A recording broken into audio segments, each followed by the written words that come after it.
win. So I thought it appropriate to pull that one out. Hunting for points, right? Isn't that what he? I like it. I think that was his exact phrase, but a point is not good enough anymore. We got to go. Oh no, Got to go that's for it. true. We need to go back to the 2023 City that they were desperate to not tie. Like, Okay. I think that's the thing to me is that our overall style of play is better this year. Our quality is there in the buildup a lot more than it was last year, but I don't know what it is. It's like I go back to a WWE phrase from like 20 years ago, that ruthless aggression that we just don't have right now. I don't know, man. Maybe. I think a lot about exactly that conversation. If there's a wind down conversation, it's that. I'm not going to even bring it up during the regular show. Lacking the ruthless aggression? No, like last year versus this year. Oh. It's a long conversation. Maybe that's a better convo for the Leagues Cup break. Yeah. We'll see where it takes us tonight though. Sure. Okay, I'm ready. Let's do this. Hitting record. Right into it. Welcome everyone to Flyover Footy on the Big 550 KTRS. We're presented by Noble Ice Vineyards. Thank you for joining us, everyone. As we're recording on a Thursday night, we're fresh off of a really, really gross USMNT loss, and I'm feeling it right now, and I need my spirits to be lifted.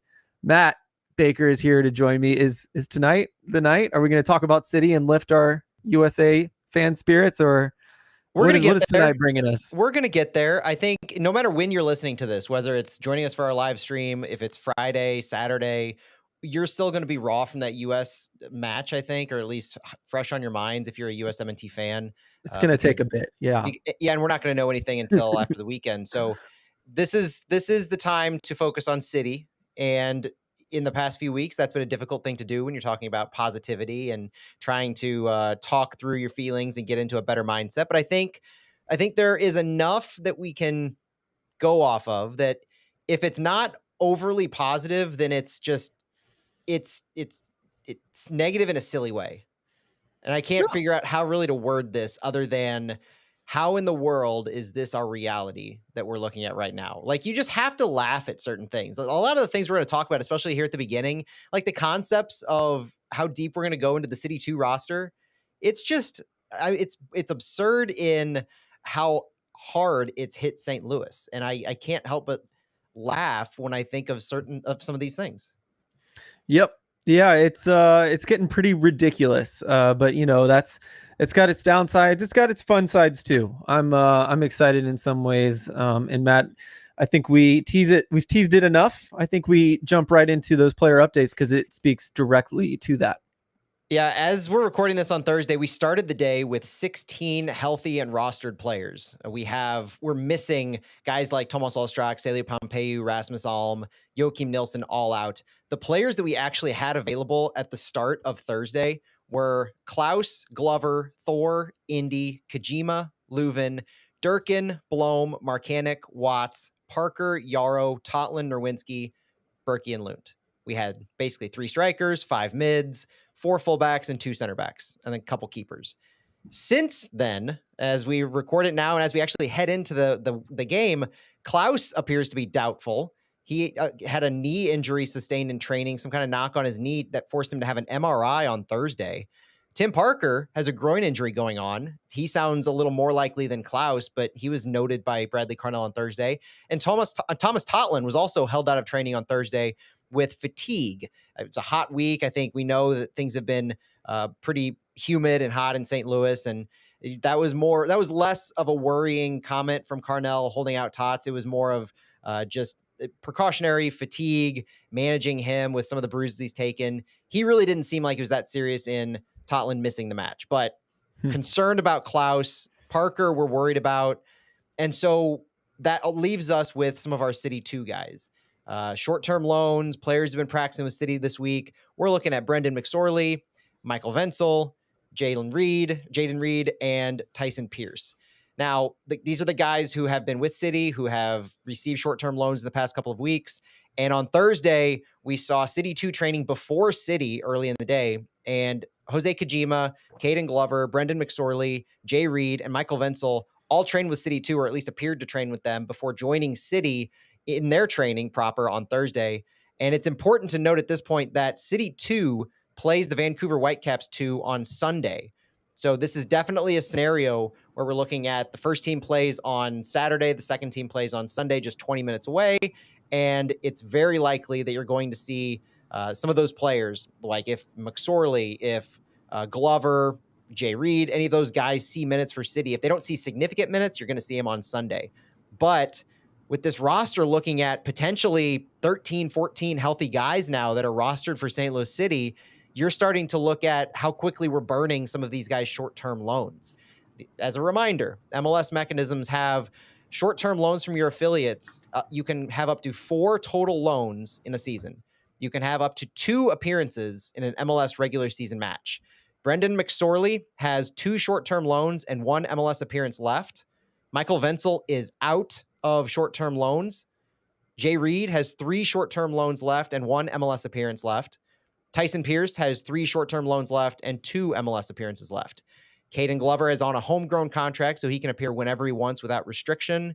Johnny Klein is now on a first-team contract. He can appear whenever he wants without restriction. But I want to focus really quick on Michael Venzel, because without any short-term loans left, with no ability to be called up in any match the rest of the season, as long as he's on a City 2 roster, I found it noteworthy that he was still a participant in St. Louis City training on Thursday. So much so that I asked Bradley Carnell at the press conference what his status is, since he has no short-term loans to use. And Bradley Carnell said, until such time, he's training with us. Typical Carnell kind of response. Carnell said that he's been good around the group, a good fit as a person, worked really hard. It's no surprise, just backing away from Carnell's comments for a moment, it's no surprise to hear him say this, because Michael Venzel has been the captain of City 2 since last year. He played about every single minute with City 2 last year. He's been the consistent next man up at center back role that we've speculated on for a long time. Bradley Carnell said he's not treating it like a one and done or a two and done as far as Michael Venzel goes. He said, I don't know how long, whatever it takes, quote, until further notice, he'll be training with us. And boy, Phil, don't you love those until further notice comments from Bradley Carnell? This is a Bradley Carnell euphemism that's becoming more and more frequent. Until further notice. He used the same phrase with Sam Adeniran. Now he's using it with Michael Venzel. And I'm tempted to just go ahead and make the call that I think Michael Venzel is going to be signing a first team contract before City plays Vancouver on Saturday. Yeah, I think that was what was encouraging about Carnell is, it's a classic Carnell comment, but it threw, it threw caution to the wind, in my opinion, with that comment, like saying, he's not too worried about signings. He's worried about, just he has Venzel and he's using him. And it just made it sound like it was like not even a conversation that they were going to sign him the second they need him or could use him to a full contract. It seemed like Johnny Klein was a pretty easy and quick decision as well, which I was happy with as well. So, I like to hear that. That was kind of nice for me. And to, bring someone in here. Stu Holgren has joined us. Sorry, Stu, we kind of jumped ahead there and went on without you, but welcome to the show. Do you have any thoughts on using some of these City 2 players, on the injuries, the many, many injuries that we're suffering right now, and the future of the club as we move toward that 7-18 summer window opening? Well, it's a long season, and I know Matt got into it already on who's available and who isn't, and whether or not Wenzel will sign.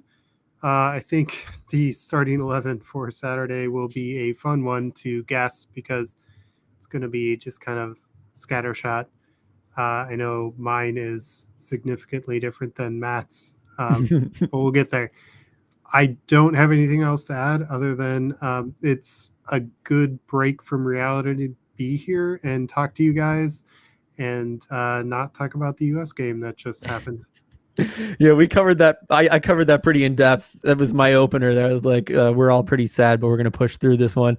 Yeah, Matt, I mean, I get excited about the City 2 players. It's kind of my silver lining. And that's one thing I was going to not bring up until maybe the wind down. But this is, I think, the one thing I'm enjoying is getting these kids in and giving them a chance to run and showing maybe some depth that we've been using through City 2 in the academy.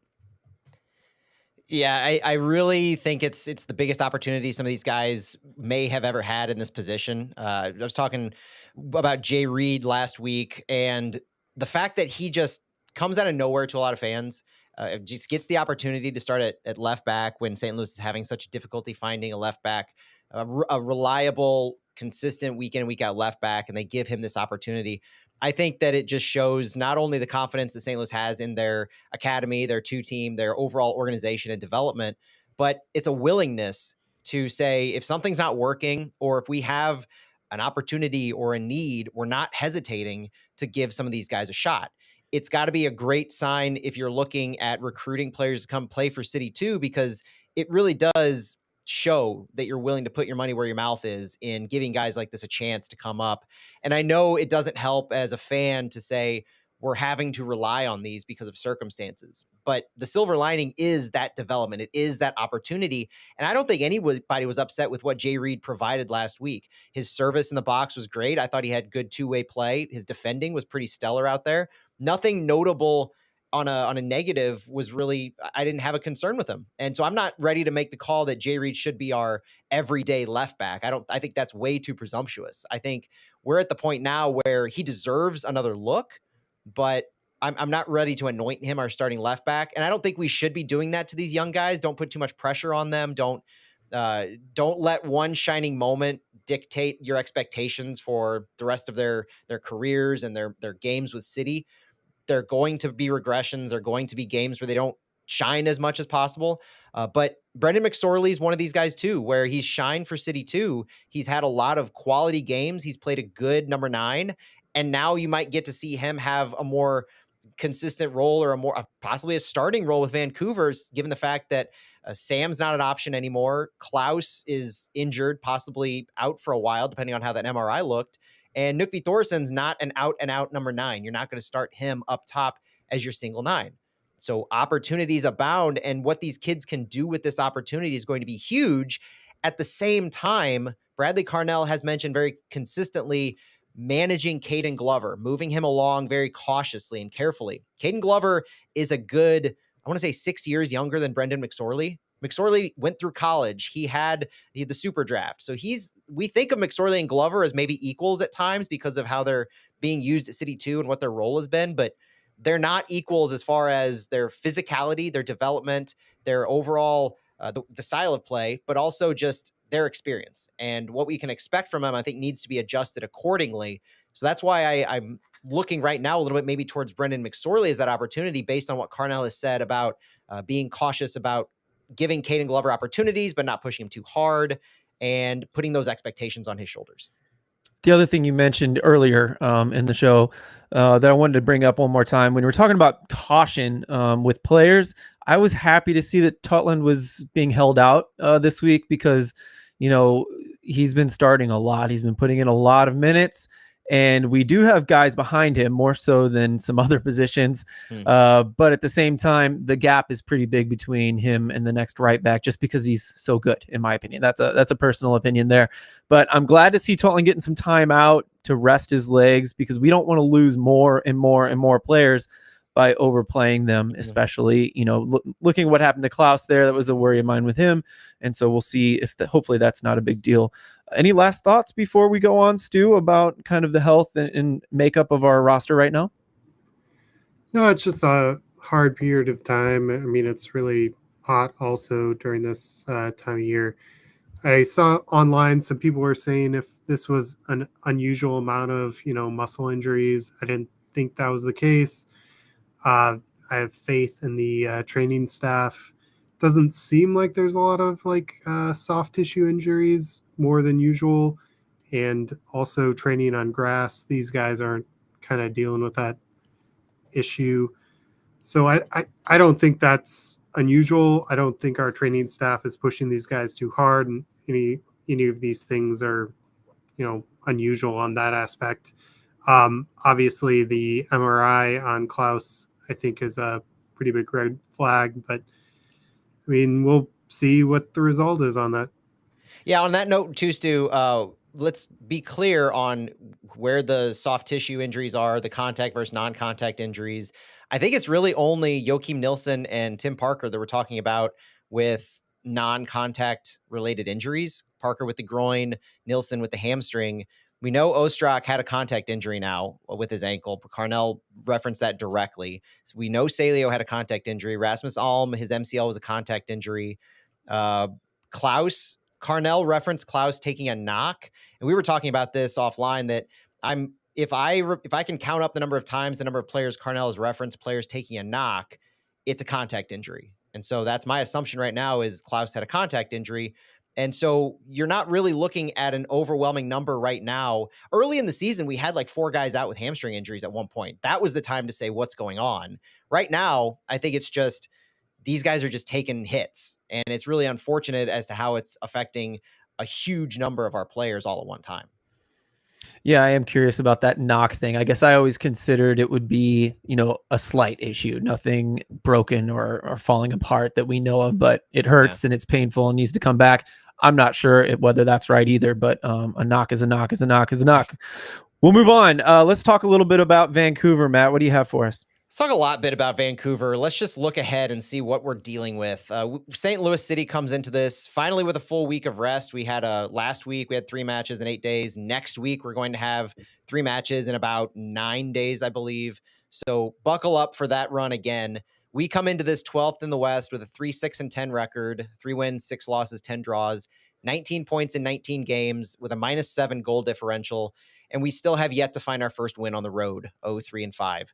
Most recent form, the draw against Atlanta 1-1, 3-0 loss midweek against Colorado. And then a couple weeks ago, we had a 2-0 loss at Dallas. Winless in our last 8. Our last win came May 12th at home, a 3-1 win against the Chicago Fire. We finally ended our goalless drought last week, and I counted it at 369 minutes since a City player scored when Indiana Vassilev broke that. And coincidentally, it was Indy who was our last scorer as well against Inter Miami. Vancouver comes into this not faring much better, to be honest. They are 9th in the West. They've had a precipitous fall in the last couple of months from where they were. Once a top 4 team in the West this year, they now have a 7-7-4 record with 25 points. That's 6 more than City in 18 games, 1 less than City, and a +2 goal differential, 26 goals for, 24 goals against. They are just 3-3-2 at home this year, so not an overly impressive record at BC Place. Their form recently, their last 3 were a 2-0 loss at Portland, a 3-2 loss at New England, and a 2-1 win against Colorado. This has been a pretty streaky team this year, honestly. They've lost their last 2. They won 2 before that. They were winless in 5 before that, and they had 2 early 2-game winning streaks. So wherever this team goes, they go for a period of time. They are tied 3rd worst in the league with 3 home losses so far, which is tied with St. Louis, unfortunately. Only Sporting KC and San Jose Earthquake are worse with 5 and 6 losses at home. They've only been shut out in 4 of their 18 games. So despite the fact that they've had a lot of losses and a lot of draws stack up, they usually find a way to score a goal. But they haven't scored more than 2 goals in a game since April 6th against Toronto. This match against St. Louis this weekend is just their 4th home match in the last 11 weeks. This team has been traveling a lot of road matches. And so you have to wonder, one of the keys going into this game is how has this travel affected them? Because Vancouver is the team that has to travel the most in MLS, not just cross country, but their regular travel to the Midwest, to Texas.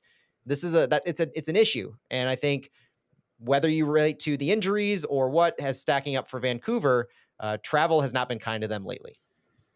In Canada, you would think that they would try to do a lot of home matches during the middle of summer right now. So I don't know what they're thinking, the schedule makers, because they're going to be maybe regretting that once winter comes. And winter is coming, isn't it, Stu? Any thoughts on Vancouver, on the team we're about to face this weekend?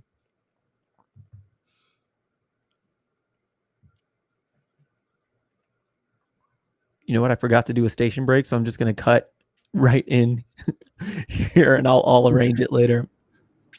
You're listening to Flyover Footy on the Big 550 KTRS. Matt, that's not it for talking about Vancouver. It looks like we have some keynotes on some of their injuries as well, huh? Yeah, one of the things too that we hadn't mentioned yet is Vancouver plays on turf, and so While the weather might not be a factor, for Vancouver specifically, the turf will be a factor. Bradley Carnell referenced that and said that the team will have one last practice on turf before going up there, thanks to their third practice field on the south end of their training facility. So getting a feel for that. So that will be something to watch, and I suppose noteworthy because who doesn't love a good grass v turf debate? Now, injuries tend to pile up on turf, and so Vancouver has some notable injuries. We already talked about St. Louis's. We're going to be missing Rasmus Alm. We're going to be missing Joachim Nilsson, Tomas Ostrak, Sele Pompeu. Likely missing Klaus. We hope Tim Parker is able to bounce back. Kyle Hebert is still gone on international duty. Sam Adeniran is still, I would say, inactive. There's no real better way to say it. He's on the trading block, sitting there right now, was not in training, and that's just what Sam is. Haven't heard any suitors, haven't heard any rumors, but he's not going to be playing for City. Vancouver, on the other hand, they've got some volume injuries. Now, they've got two stars we all know of, Brian White and Ryan Gauld, and they're playing, but everybody else around them is kind of dropping like flies. We have Ali Ahmed, who's out on international duty with Canada.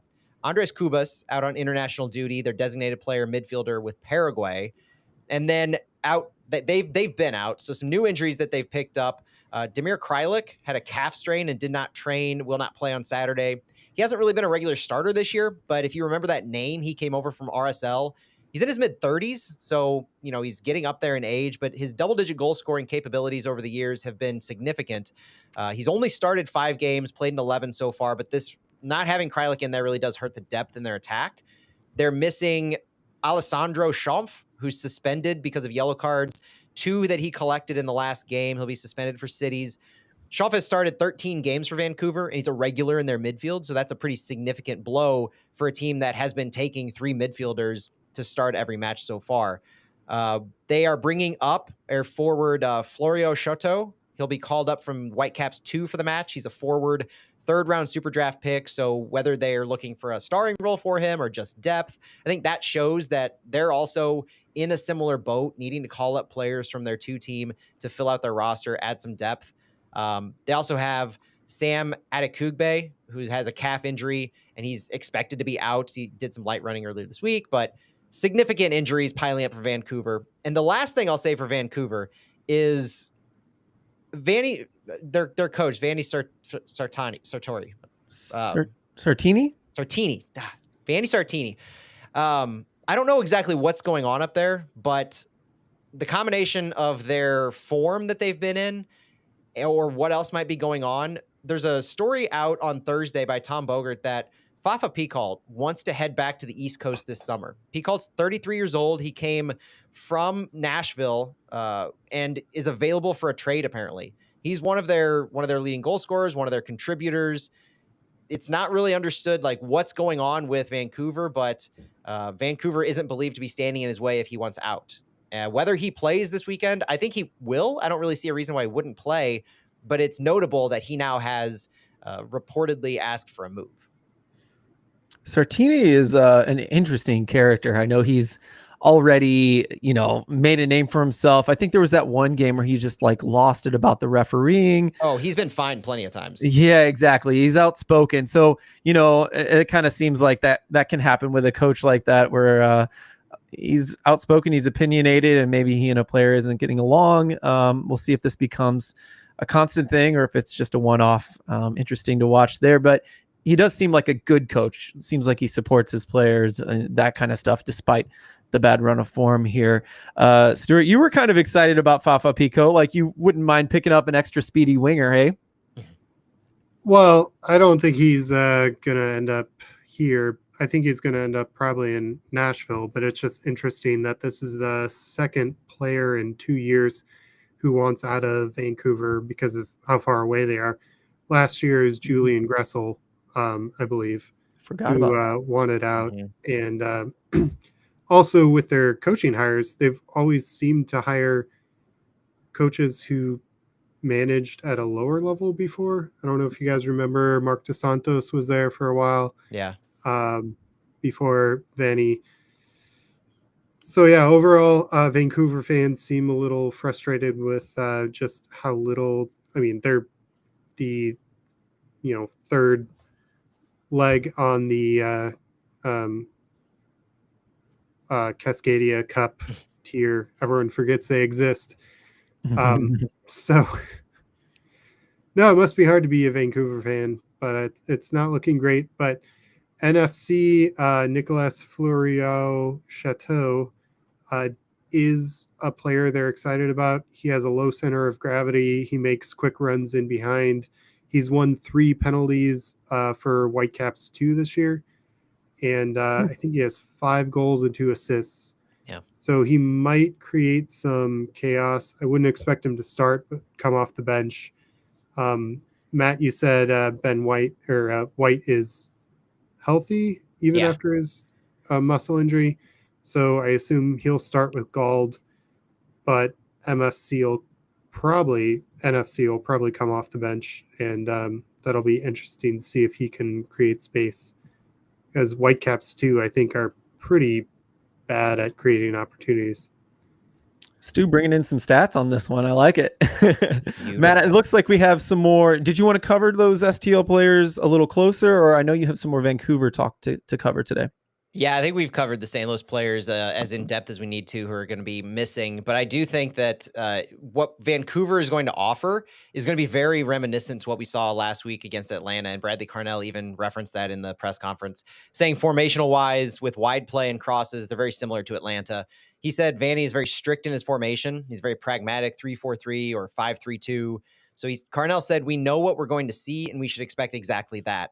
Those are the pictures, and we'll have ways to go around that and mitigate that. He mentioned Brooks Lennon, but I was looking at some of these MLS stats passing networks just to compare Vancouver for their style of play. We like having 3 at the back. Yeah, that's great and everything, but what does that mean and how they execute that? And not to get ahead of ourselves here on the show notes, but they're really true to this 3-5-2. They have really wide wing play. They leave spaces open in those wide areas for their outside backs to really move forward. They can control, and usually do control, over 50% of possession in those wide areas all the way through to the end lines.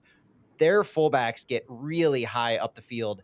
Gauld and White lead the lines and play off each other there in the middle. They're the 2 in the 3-5-2 or 5-3-2, whatever. They attack off the counter. They use the wide areas themselves. Fafa Picault, who we just talked about, has been very useful in this kind of a system. But in the games the most recently, when they've had success, their fullbacks are still at a less position than their than the midfield forwards. So guys like Brian White and Ryan Gauld, when they're successful with this work out wide, they're still leading up to their forward line. They're not overlapping them. They're not covering them up. And they're not finding ways to get on islands outside. They're delivering these crosses in the box. They're using mid to long passes to stretch out the defense and really work their defenses wide. In the game against Portland, where they lost 2-0, their average position of their fullbacks was even with Gauld and White. And so that's where they don't really want to be. They want them to hang out a little bit further back to deliver service, to stretch the field wide, but not necessarily stretch it long and lose sight of where their forwards are being covered up to center back. So if you can think about like a transition type of a team, or if you're transitioning the ball out wide on the wings and you take all of the time to move the ball to the end line on your wings, by the time your forwards are making their run into the box, the center backs are already back in play. They're keeping that back line. And so there's no real space to get to have them open. And that's not what they want to do. They want to get in behind the lines, lead them across, and deliver service from, I would say, less areas out wide on the wings. And that's what they did successfully against a team like New England Revolution, where they were a little further back. They scored, and they were successful in mitigating that. So I think that's what City is really going to have to do, is as we're looking into how we're going to defend wide on the wings and what kind of space we want to give them, I think it would be fine to give them those wide spaces if we can make sure that we're covering up Gauld and White, letting them run behind our lines and play off of each other specifically. Like if we allow the wide areas to get the ball to Ryan Gauld in particular, and what he can do to play make, that's going to be a problem. And I think that style is similar to what we saw last week with that 3 center back and how they use those wide areas. It's just Vancouver has a very, as Bradley Carnell said, a very specific way and a very consistent way that they do this. Yeah, and I actually, as you were talking, all I could think about was their line of engagement, which I finally found in the notes as I was asking you in our chat, and also the PPDA stats. Would you mind talking more about that? Because I hear you on everything you just mentioned, but I am also curious about kind of how the game flow will go. You know, St. Louis likes to go against a team that holds the ball and possesses it, but that's not what we're going to see against Vancouver. No, it's kind of the way that the stats, if you look at the stats at face value, it kind of doesn't make a whole lot of sense.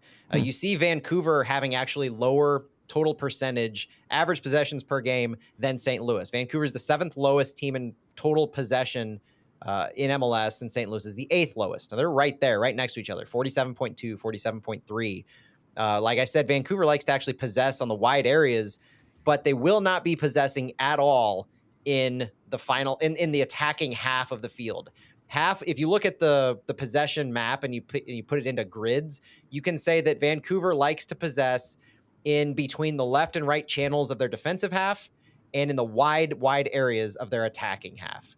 Everything defensively on their wings and attacking in between the channels, they cede possession. They give it up. They go for those direct movements with Gauld and White, and their pressing kind of indicates that.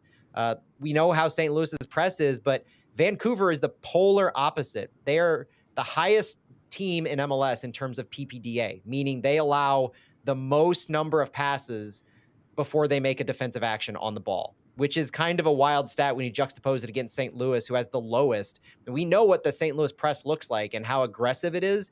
Picture the exact opposite, and that's what you get from Vancouver, who that's how they like to use their counterattack. They'll back up into their own zone, they'll take possession, and they'll work it around in between their left and right channels of their defensive half, and then they'll make their runs out wide on their wings to deliver service, get the counterattacks going in the middle of the box. High turnovers really reflect this, where St. Louis leads the league in high turnovers, which goes directly along with PPDA. St. Louis leads the league with the 212 high turnovers forced, and Vancouver is the 5th lowest with 123. There's almost 100 total high turnovers that separate these two teams, which is just a fascinatingly large gap in how effective they are with that. St. Louis is 2nd in their shot-ending high turnovers, tied for 1st in goals after high turnovers. Now, Vancouver is more efficient. They're good at goal scoring from the shots that they create. They don't create much of it, though. It's just when they do, they pick and choose their battles. And so they have 4 goals off high turnovers, only 21 shots that they've gotten off of these 123 high turnovers. So it doesn't happen often. It's just, it worries me because St. Louis is typically a team that's very clinical for, I would say, 85, 90% of the game on their defense. But they have these 1 or 2 moments where somebody breaks through the back line or somebody's not watching where they are on that line to make sure that they're holding somebody on or offside. And then somebody makes a run. And that somebody in this game is going to be Brian White. And it's going to be Ryan Gauld that finds him. And that's what worries me, is that they're effective in the small volume of when they're doing this. So this is a game where it could come down to that one moment. You could be saying, I'm happy with St. Louis during the entire first half. I think great. And then all of a sudden, that one moment happens. It's reminded me a bit of Portland and Dallas this season and other seasons, to be honest with you. So definitely something to watch. Maybe don't get too comfortable with how good City might be looking in different ways in this one. Stuart, as you listen to Matt talk about all the ways Vancouver can attack us, what do you think about St. Louis, or what they should do to Vancouver, or what they should do for themselves? Well, one of the matchups that Matt hasn't talked about yet that I'm curious to hear your thoughts on, Matt and Phil, is Sebastian Berhalter played really well against Portland Timbers, and he had some really great crosses. And in my brain, I'm concerned about how he'll do finding Brian White in the center, of our box. Do you guys think he'll match up well against our left back, or who do you think matches up best against Sebastian Berhalter? Because he's really come on strong this season. I see him and Durkin butting heads. I don't know if they'll be on the same side, though, but they strike me as similar players, just like a lot of blood and guts and, a little bit of that plus talent to be able to do what you just said, those crosses in and things like that. But what do you think, Matt? Yeah, I look for us to have 2v1s against Berhalter and really both of their wide wing backs. Like, that's one of the keys to the game, is use 2-1s in the defensive areas wide. And I do think Durkin is going to be the answer to how we can leverage that while still keeping numbers in the box to prevent against a Brian White run or Ryan Gauld finding space just outside of the penalty box. We can't have our center backs be split so wide to help out in those wide areas. I think that's going to be huge focus for St. Louis, is stay compact in your defensive shape, in your defensive penalty area. We need both Tim Parker and Josh Yarrow or Michael Wenzel or whoever it ends up being as our center backs. We need them to stay more close to home so they don't allow space for Brian White to get in behind.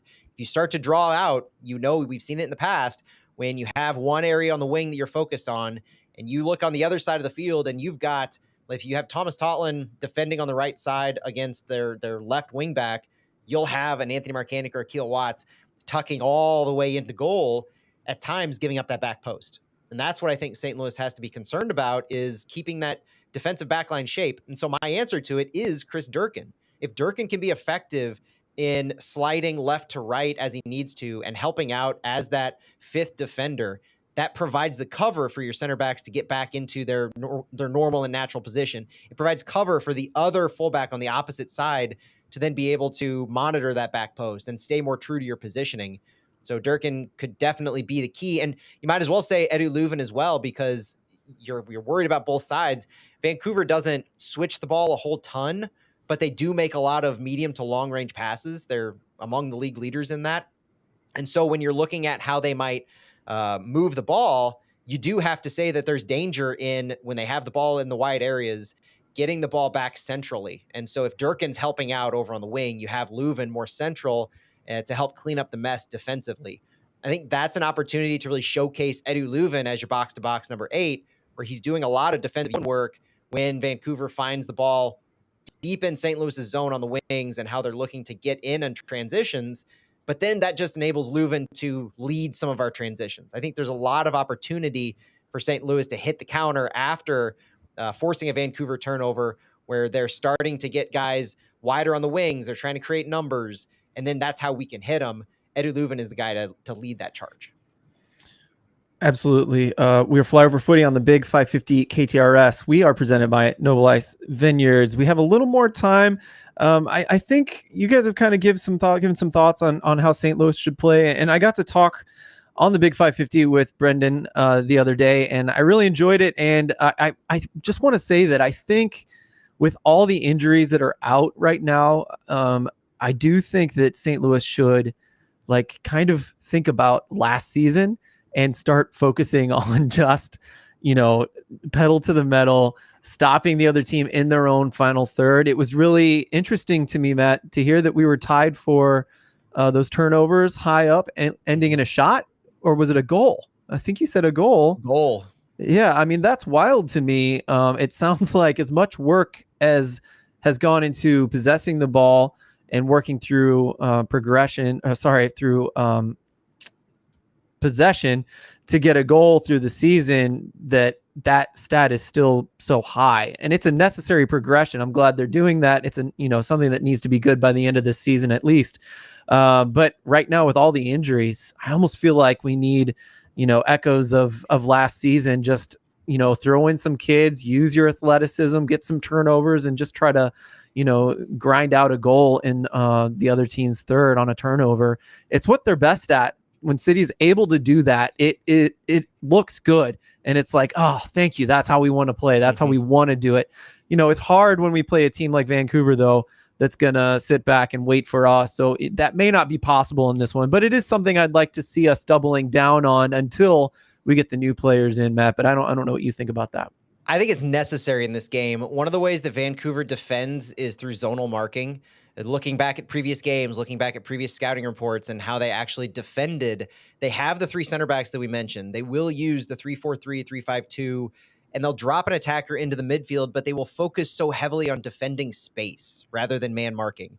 And so if you can confuse them, if you can get in behind and slip in, that's one thing. And I think attacking on the counter is how you can do that, how you can take them off guard, how you can prevent them from just taking up space that we try to pass through. If there's one thing that we can all probably agree on is that St. Louis is not very clinical in their passing when in possession in the final third, especially if they try to do it too much.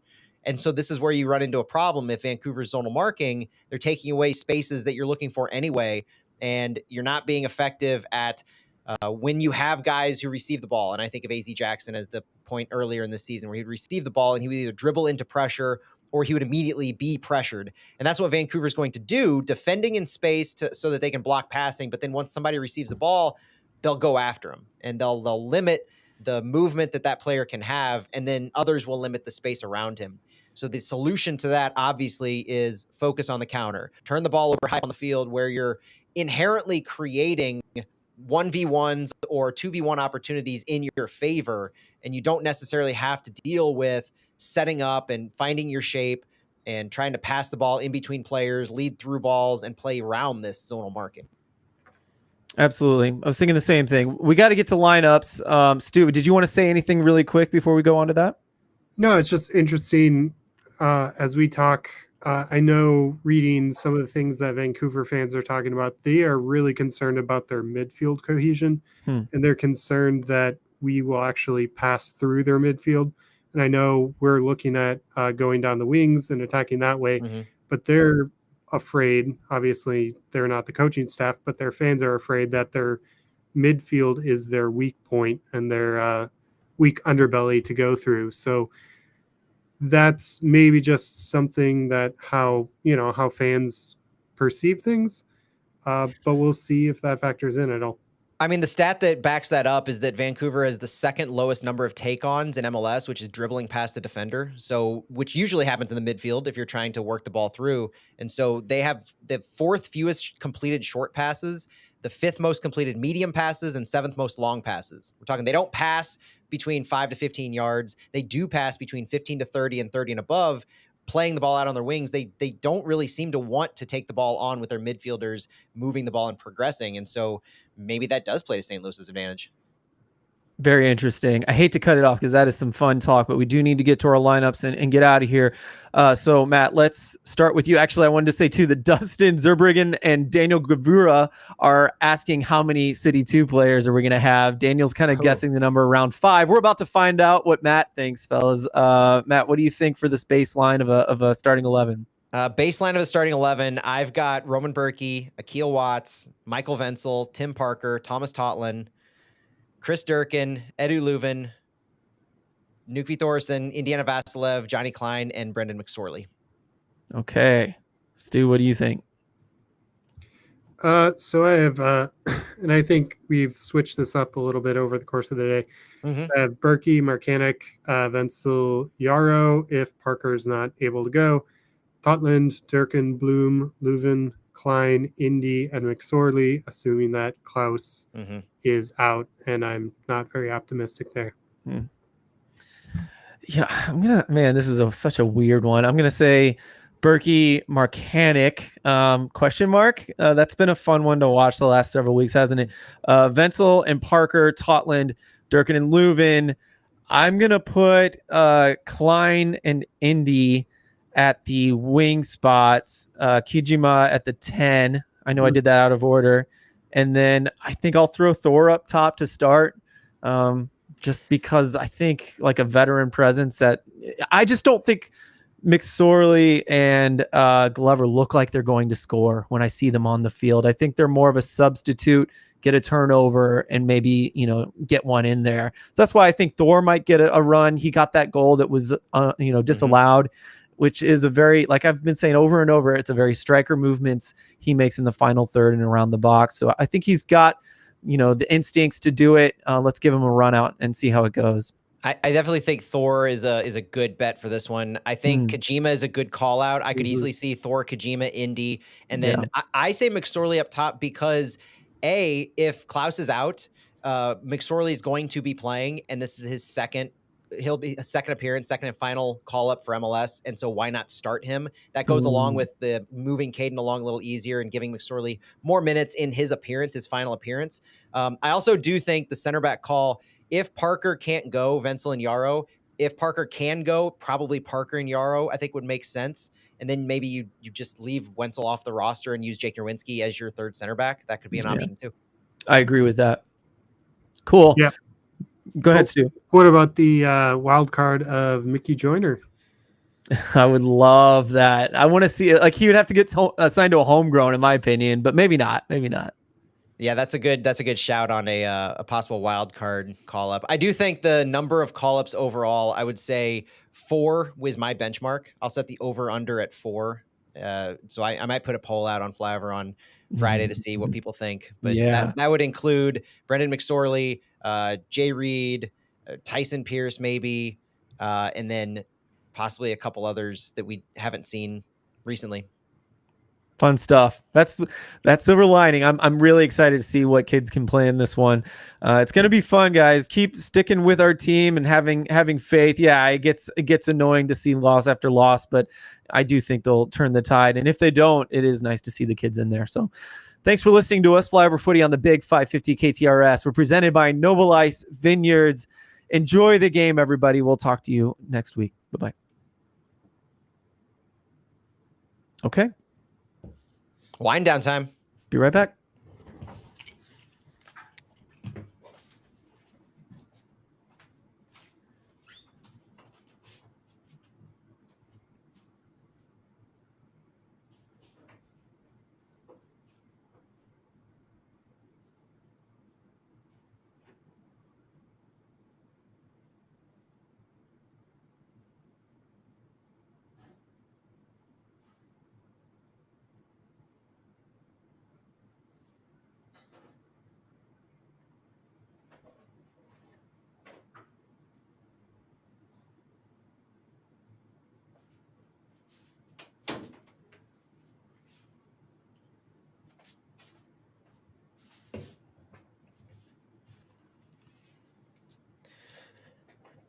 I don't know if we directly addressed it, but I definitely think we will see a lot of City 2 guys. And depending on if you count Caden Glover as a City 2 guy based on the fact that he's a homegrown, but has really mostly appeared for City 2.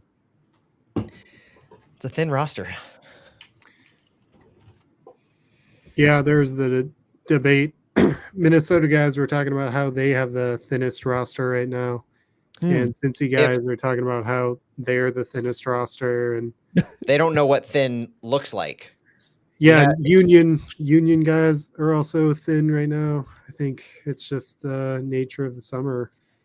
If we we can even start the wind down with this conversation on how absurd it is, how thin we are.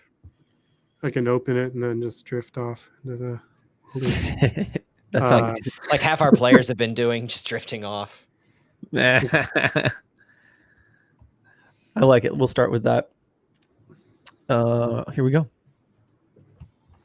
Welcome everyone to the wind down. Wait, what do you have there, Matt? I've got a Joseph Brow Summer Brew. Oh, okay. It looked similar to mine. I have a Four Hands Zest Quest lager with lime and salt. It's like it's a little drier, less sweet than most lime beers, but I'm obsessed with lime beers in the summer. Four Hands is a good shout. Big fan of Four Hands. Stu, you drinking anything? You know what? I might break out the final Ale for One. Oh, from 2019. Oh my God. I'm gonna have the ambulance on standby with this one with how old. Yeah, might as well. As good of time as any. Holy cow. I feel like this is a momentous occasion. Was that the one that was brewed by Kirkwood Brewing Company back in the day? No. Or was that the Schlafly one? Schlafly, yeah. Oh, okay.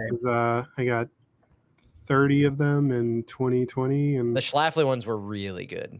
That was their like APA, I think, or a version of it. Yeah, I liked that one. Yeah, it's their double hopped dry ale. Yeah, I liked that. Is what it is now. They rebranded, but yeah. Anyways, yeah, I've been sitting on them for way too long, so might as well. Here we go. Well, it was a fun debate we were having offline here.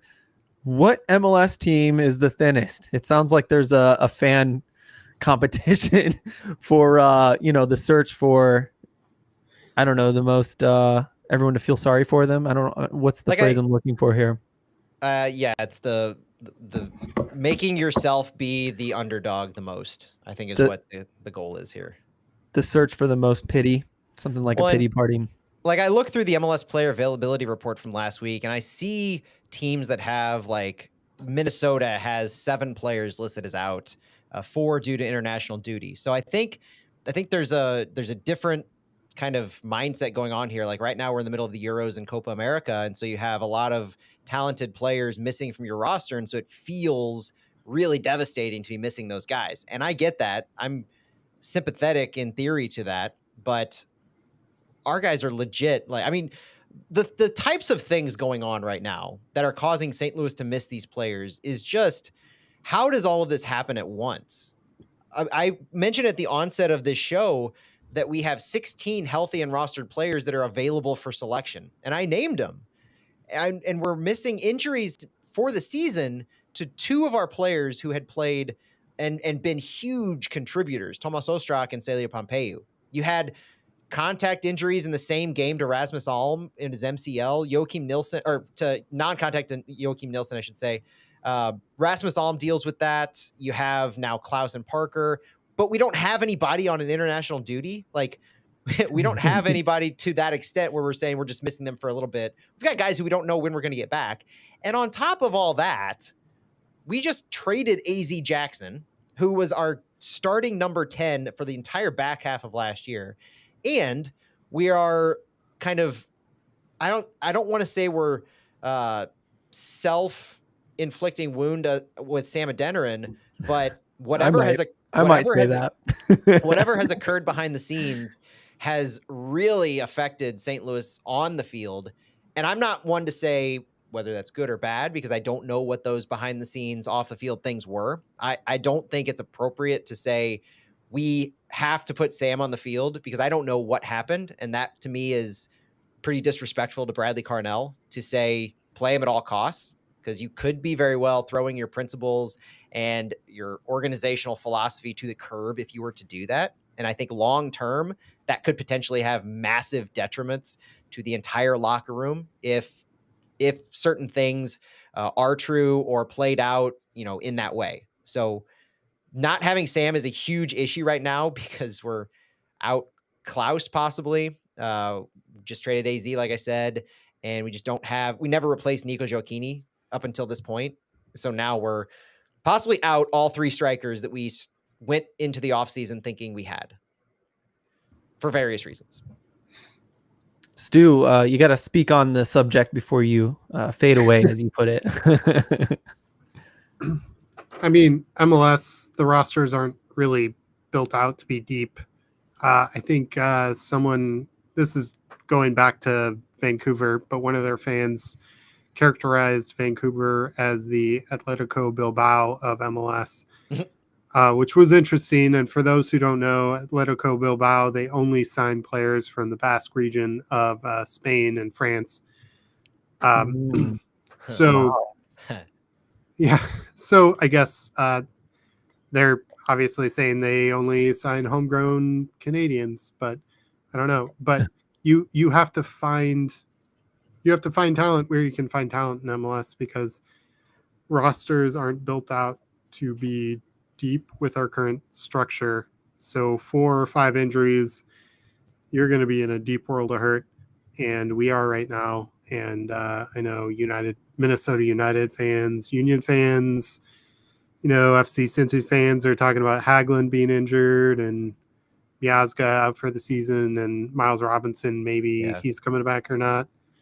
So, that's like their elite level players that they're dropping like flies, which is a vastly different boat than what we're in. Yeah, no, I agree. Just, I also just don't like Cincinnati, and so I'm willing to fight on wherever the battle takes us against Cincinnati. I'm willing to take up arms. Take the bait. Yeah, basically. But it's almost also, oh, go ahead.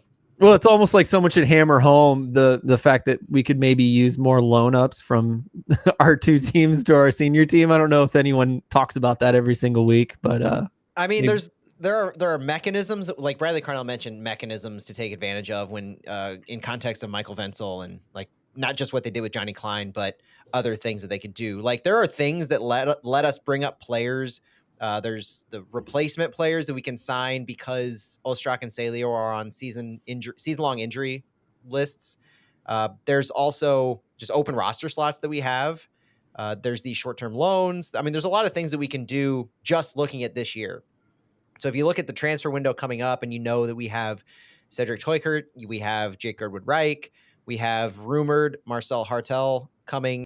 So they're not like adding necessarily taking up new roster slots. Some of these players, like Teukert, could just be replacing Tomas Ostrak, because Ostrak, by being on season-ending injury list, his international roster slot can be taken if somebody were to like take his spot. And the only real limitation is they have to be paid at or below his salary to fill that slot. So that seems like an easy one without really adding anybody net new.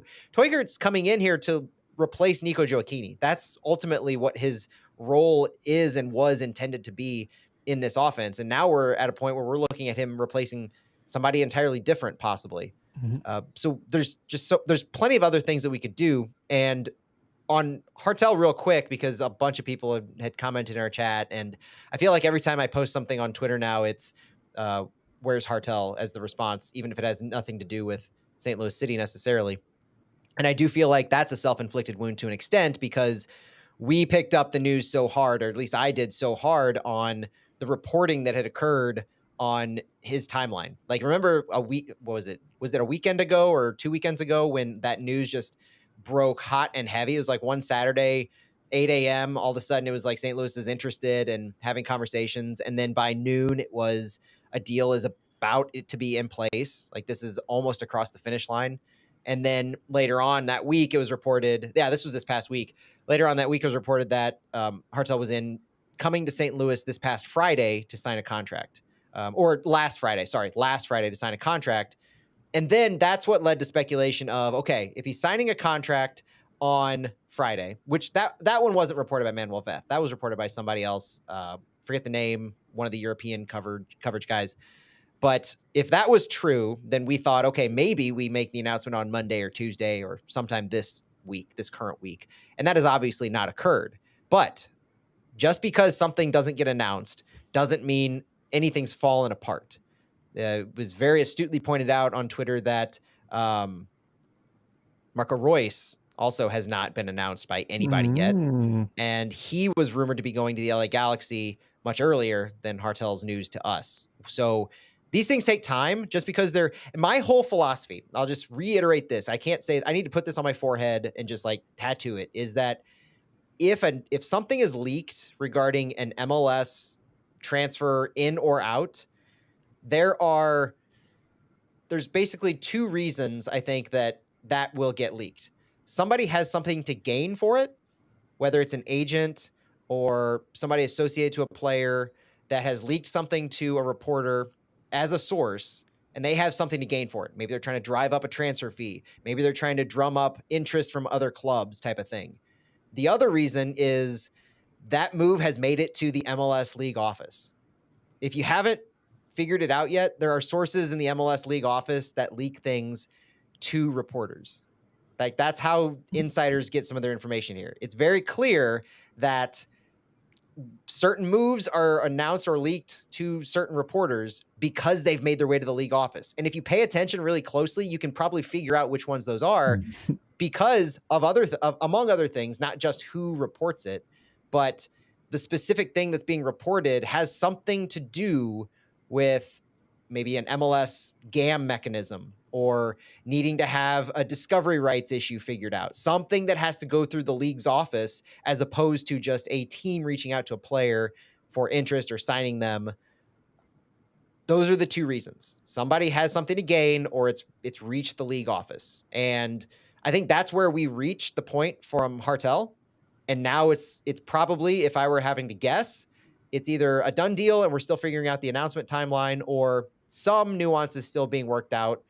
it hasn't gotten to the point yet where anybody has reported or said things have fallen apart. This just takes a little bit of time. Yep. So we're in the quiet stage. But I mean, I assume he's still coming. We just don't know when, right? And it's not like Lutz doesn't know we need him. Like, we talked about how the fact that St. Louis was reportedly so quick to be willing to pay $350,000 for his discovery rights to Columbus, which just happens to be the amount that Marco Royce was going to earn Charlotte from the LA Galaxy.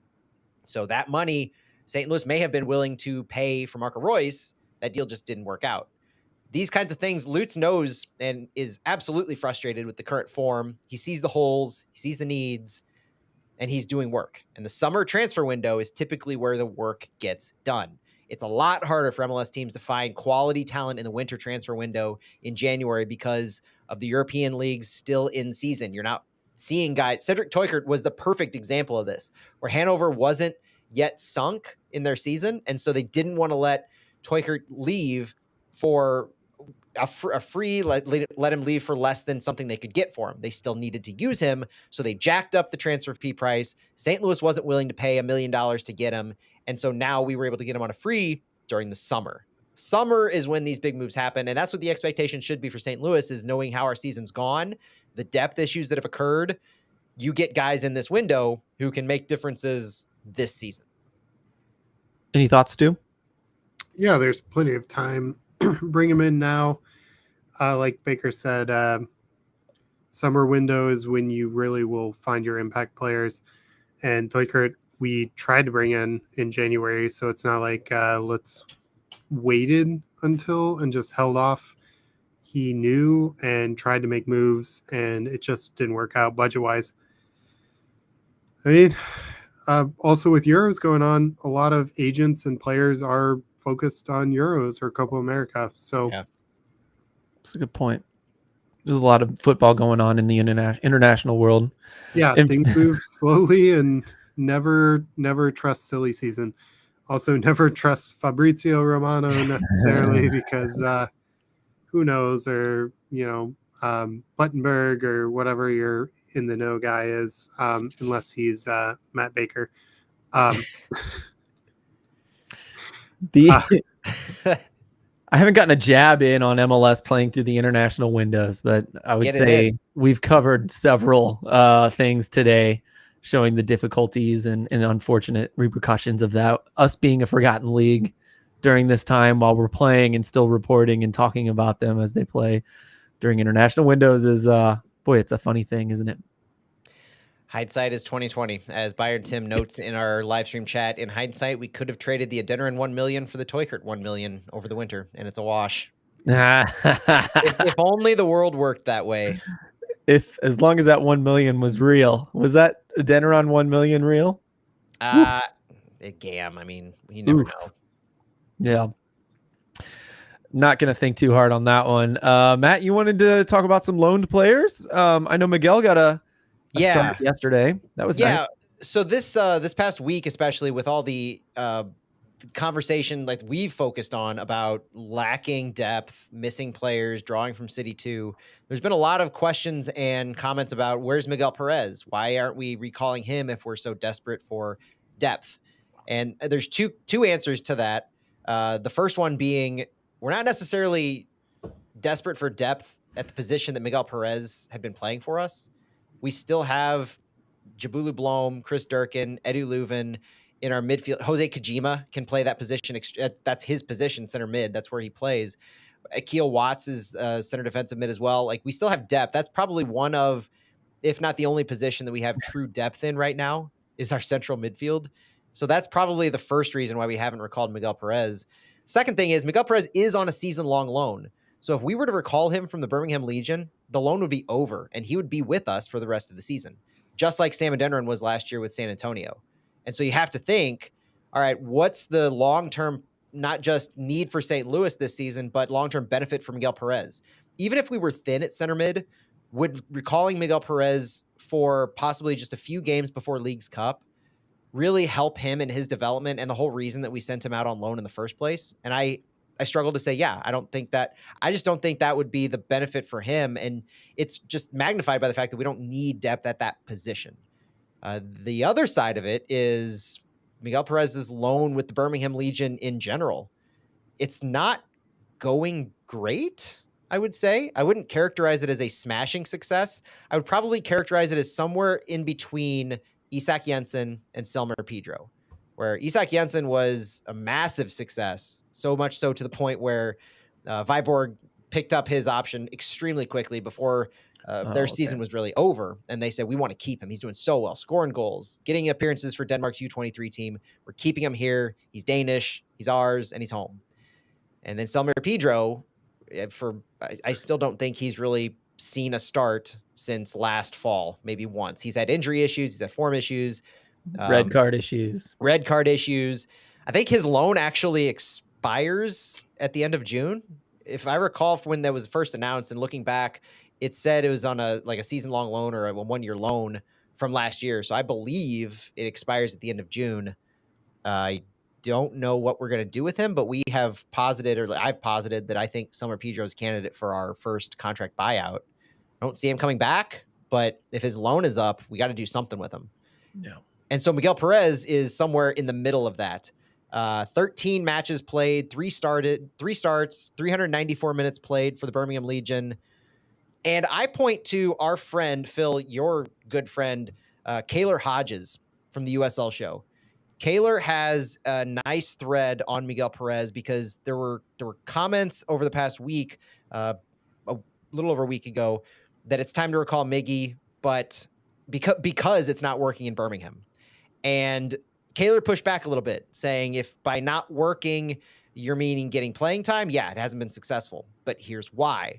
Kaylor points out that in his opinion, Miguel Perez is not a 6 or an 8, despite St. Louis's best wishes. Very clearly said he has looked so much better out in the left mid and right mid areas, being a true connector of play.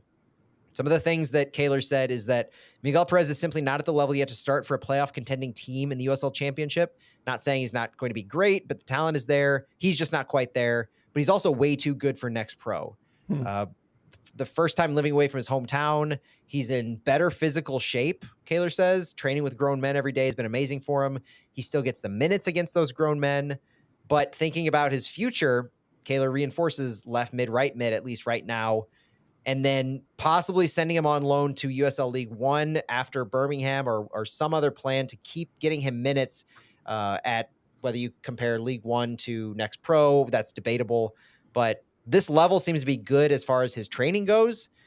It's kind of positionally. Birmingham is seeming to use him at a different spot than the double pivot that he started out as when he first arrived, which is, I think, where St. Louis wanted him to see time with. So the versatility seems to be getting there and growing as along with Miggy's physical stature, his growth as a person, as an adult. And Kaylor mentions that they've seen a lot of growth out of Miggy.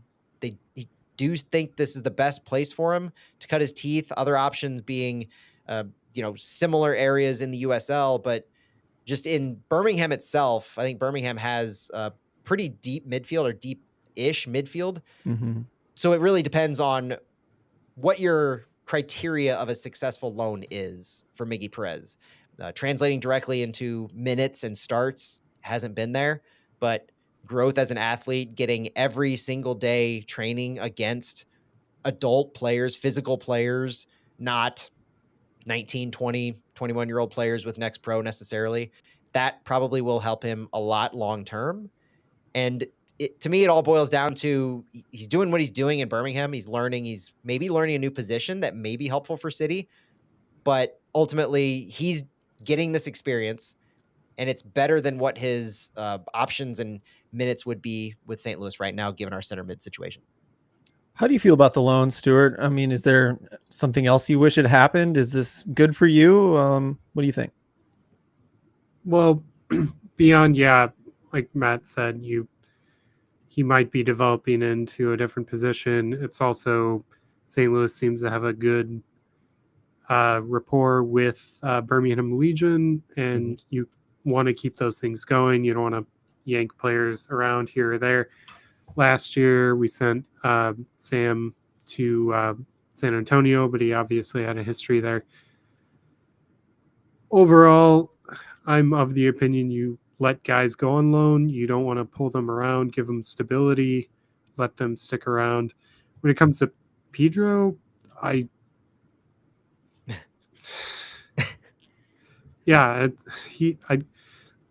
does he even exist at this point? To be honest, Sorry to laugh on that, but he's we'll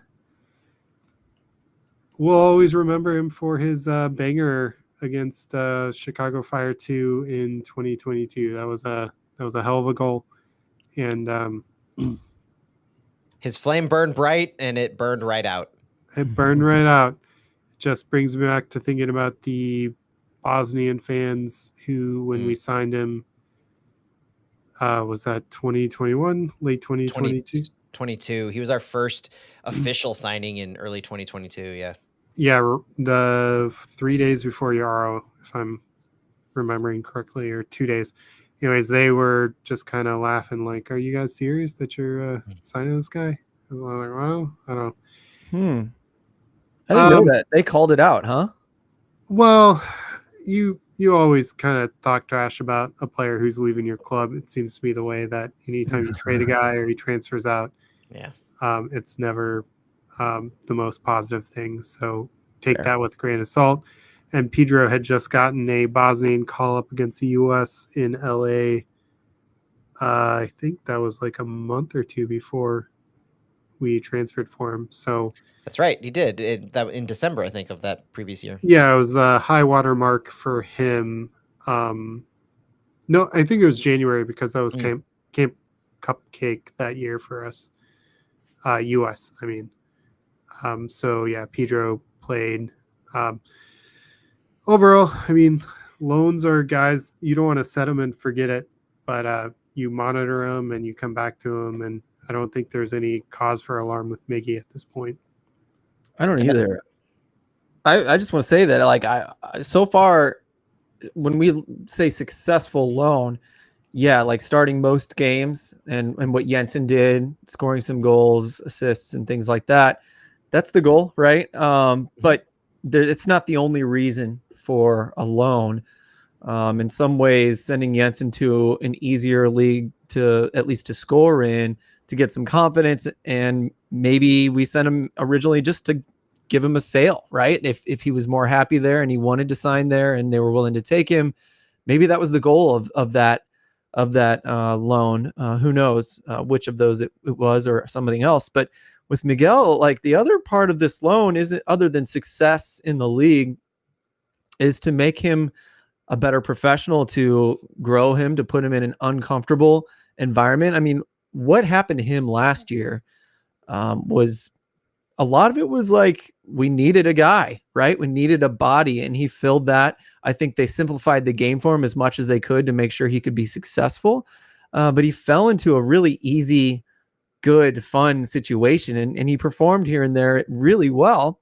He got, isolated a few times, and that just happens to a young player. Well, now he's 19, out of high school, and he's being sent to a very tough environment, a very, he's up against guys whose jobs he might take if he's terribly successful.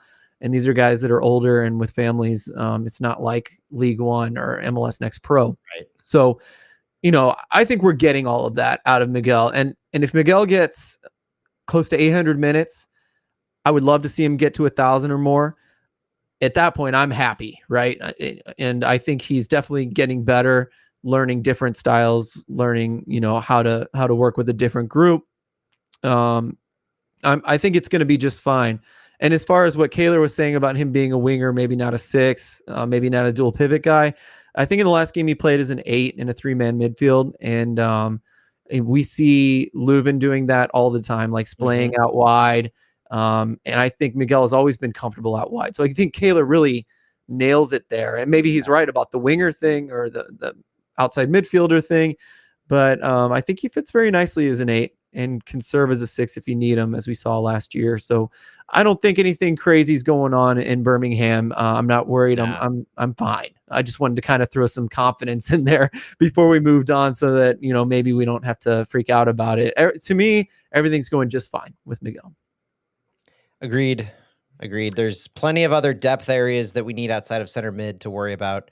Yeah. In this little gap between what we're doing now and when we have our Leagues Cup break and can bring in Teuchert and Hartel and all. And your comment about depth at the 6 and 8 is, that's the number one reason, right? I know we just threw a bunch of stuff in there, but the depth is absolutely fine there. That's the main reason, right? We're not going to recall the depth is there so much that we've taken Jose Kojima, a center mid, and said we're using you in the attack because we're so thin in the attack. We trust your skills, your awareness, and your potential, that we're willing to play you and teach you a higher up position so you can get on the field because we're so deep at midfield.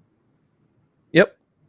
I think we got one more topic here to cover, and it's pretty good timing here. So let's move on to MLS taking a break during the World Cup 26. I didn't use my transition there. I was trying to go off on MLS playing through the international window, and here we are talking about it.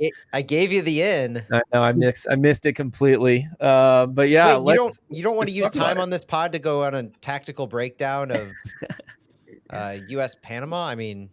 Oh gosh. Timely with the match. You don't want to have knee-jerk reactions afterwards. No, but let's talk about the plans for World Cup 26, because I think we've all been interested to see. In my opinion, I've been interested to see how MLS can mess this up, and so far, I don't think there's any mess ups. Right? So good. The potential is so there for a mess up, though. The potential is there to do absolutely nothing. The biggest way they could mess this up is if here's what they've announced. They've announced that they're taking a break during the World Cup in 2026. They are unsure the length of the break, which you would think the duration of the tournament might be a pretty good length. But they're also looking at scheduling changes in 2025, 2026, and 2027 to better accommodate other international tournaments. That's a good thing. On the other side, they are not taking a break from Leagues Cup in 2026. Their communications have already said that. And so the way to mess it up is simply to hold Leagues Cup during World Cup. Like, that's your way to mess it up. If you want to look at how can MLS possibly screw this up, it's to say we're pausing our league play during World Cup. We're just going to move the Leagues Cup during World Cup. Like, that would be the obvious idiotic thing to do. But the potential, there's a lot of different ways this could go. It could go, you take their comments of 2025, 26, 27 as long-term thinking of, we're not just looking at 2026 in isolation. Maybe we're looking now at the other side of 2026 and how we can take scheduling into account, starting doing something with it next year, and then morph it into, a fall to spring schedule. Like, that's a possibility. It's a very long shot, admittedly. MLS has never indicated they're willing to really do that, to change to that kind of a schedule, but the potential is there with comments of scheduling changes the next 3 years, break during the World Cup. The possibility exists. I would say that we're still ultimately in the same problem that we were in earlier this year, last year, is there's too many matches, there's too many competitions, and it's nearly impossible to respect every other international competition. Regardless of what happens with the US Open Cup, which is a separate conversation, extremely related, but separate conversation, you still have a problem of this, what you've turned into. I feel MLS loves the month-long break concept of Leagues Cup. They've done it for 2 years in a row. I think they're bought into that. They really enjoy it. If you keep that, then you run into, how are you possibly going to finagle the rest of your schedule to accommodate any of these international tournaments, unless you're just saying we're going to go the full calendar year. Like, we're just never going to stop until we stop for the international tournaments and Leagues Cup. The World Cup is not just the biggest opportunity that MLS has to make seismic changes and shifts and growth in soccer in the US, biggest chance since 1994, when MLS was first founded as a result of the World Cup in 94.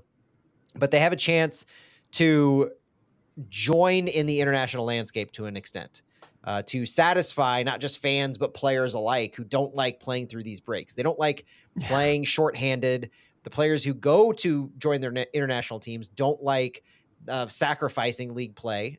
All of these things. Nobody's happy with this, and so this is the opportunity to right the ship in a lot of ways. In my book, What do you think? Do you think they'll do it? Yeah. We will see. Leagues Cup, you can't play MLS matches, competitive matches in Minnesota in January. It's just not happening. I mean, I was at the U.S. Game in Minnesota in February 2nd, 2022, oh, I remember that. and that was the coldest competitive soccer match in history at -3 degrees Fahrenheit. And Matt Turner got frostbite on his foot. Mm-hmm. And Matt Baker, you are aware of how that hindered his transfer and time at Arsenal. That was devastating. Yeah, but likewise, we should not be playing matches in Houston basically for like 4 months outdoors. But we do, because that's our country and that's our climate. So the funniest thing is a fall to spring schedule. It's not just it would align with everything else, but conceptually it would work to both of those points if you figure out a way to take a Bundesliga type break in the winter. Take time off, or just let your scheduling do the work. Montreal is a perfect example right now, where Montreal started this season, I want to say 6 weeks in a row of road matches, because the climate, it was too cold to play in Montreal outdoors, and the Olympic Stadium, their indoor venue that they can play at, was undergoing renovations. So they had to play on the road for 6 weeks. I would argue that might be more of a preferable way to go, extended road trips for certain teams, than playing through certain really subpar conditions. You can't control the weather and what it's going to be like in March. You don't know if it's going to be ungodly cold or if it's going to be temperate, but you can mitigate certain things, like saying, if we're going to a fall to spring schedule, we're going to take a league-wide break for a couple weeks here in January. We know the temperature trends. You can call meteorologists, get them on consulting contracts, and say, all right, it's going to be, we're expecting this. The Farmer's Almanac tells us it's going to be the coldest during this time period. Take your 2-week break during this time period, your 3-week break, whatever. And then when you actually have to have Minnesota play matches in February, schedule some road matches. Make it a little more in your favor. Use the scheduling to your advantage in some of these more extreme areas, like you're already doing with Montreal. That's a good case study in how this can work. And Montreal, yeah, they may suffer through it, but if every team suffers through it to an extent and you even the playing field in that regards, then it becomes a little more normalized in what you have to do for a country our size with such disparate climate areas to make it fair, which is the ultimate point, because you're not going to make it work for everybody in the same way. You just make it fair. Yeah, but we can't really make it fair. I mean, slow starting teams, if you're on the road for 6 weeks. I mean, Timbers were on the road for 9 weeks when Providence Park was being renovated, and Nashville did the same 19. thing. Yeah, it's a double-edged sword, because if you get through that away stretch with a few wins, then you're poised for a really good home stretch, unless you can't win at home. So, yeah, I guess if you do that every year, and Houston is always away in August and Minnesota is always away in February, as long as there's consistency, I can see that. But it's just hard to kind of break that down in general, I guess, far as in. I mean, teams have road trips anyway. Like we talked earlier, how Vancouver has only played 4 home matches in 11 weeks. That's not unlike what we're talking about here. Teams have these extreme travel for no real reason in general.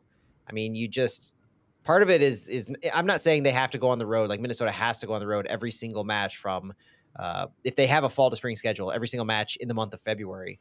But I will say they have to be, to be honest. But even if they do, I mean, teams do similar things to that. Like Vancouver has had a 3-game road trip for no apparent reason. And they play at an indoor facility. They're not traveling because of weather. Like MLS does this now. They schedule 3-4 game road trips for whatever reason. Now we actually have reasons and logic behind what we could be doing, and it would be to the benefit of so much other, ancillary things. I'm sure player movement would increase. You might even be more competitive in Leagues Cup if you standardize how you're competing against League MX. You would have maybe more success in CONCACAF Champions Cup. There's a lot of benefits, I think, to on those levels, in addition to just aligning transfer windows, aligning global expectations of players coming. You could even say it's as simple as last year when we brought in Knut Thorsen, and Lutz had the thought, you need to get him acclimated. You need to let him learn the system. Well, if Thorsen comes in at that time and we're on a fall to spring schedule, he's used to it from where he's coming from. He's already been on holiday for a while. Now he just comes in to a regular preseason like he would have expected. It changes the dynamics of transfers so much on top of everything else. It also changes the dynamics, though, of like Western Conference versus Eastern Conference, because the Eastern Conference teams are always going to travel less and have less time on the road than Western Conference in that situation. It's see the same thing in, NHL and NBA when it comes to that. So I'm hesitant to go that way, but I get your logic. Just saying it would further cause someone who doesn't want to be away from home or be away from settled society going to an Eastern Conference team. So Fafa Picault would want out of Vancouver even more. Exactly. And yeah, I mean, you see it. If travel in Canada is rough. It really is. If only they had the American infrastructure. I'll land somewhere between you two because I do imagine, as Stu was talking about all the reasons not to do that, the fall and spring season, it just was like all I could think was, boy, this is what MLS GMs are saying every year if it's brought up ever, or even if they're doing cold calls being like, what do you think? What if we did do this? I think their responses sound exactly like that. I think there are a lot of them that are going to be against it for not bad reasons. Honestly, I don't disagree with it necessarily. But I do think if you are going to try it, like a World Cup year is a good year to just try it and just see if everyone throws an absolute fit, if the fans revolt, if it causes injuries like Matt Turner style, if it causes cancellations like crazy, all kinds of things can go wrong. If it becomes a disaster, you say, oh, well, it was the World Cup. We had to do something extreme and we'll never do it again. No one will be angry about that kind of thing. So I don't know, like, why not try it? I think I'm on board with giving it a try. And I would say in general, like, I feel some kind of splash needs made. There's been this conversation in the past few years of the build up to 2026 and how this is the first true seismic opportunity, not just for the visibility of the World Cup in America, but for the domestic league since 94. And the league's founding changed things drastically. You had a stable league that developed, and it wasn't stable at first, but it eventually got there. And now we're here almost 30 years later. And now you have this other opportunity. What are you going to do to move the needle significantly?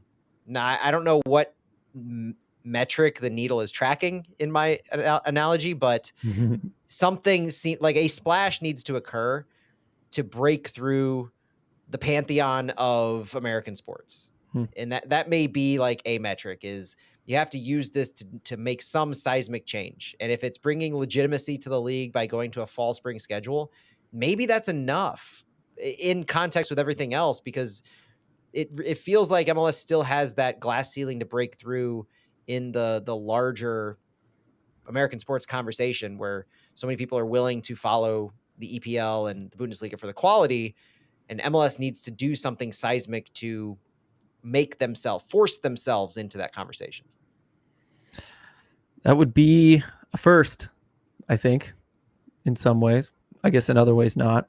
Yeah, I mean, Messi is here after all. So they're fans of baby steps.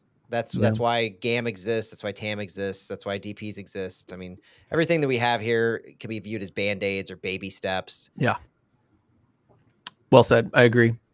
I think on that note, we need to call it a night. We thank you all for listening.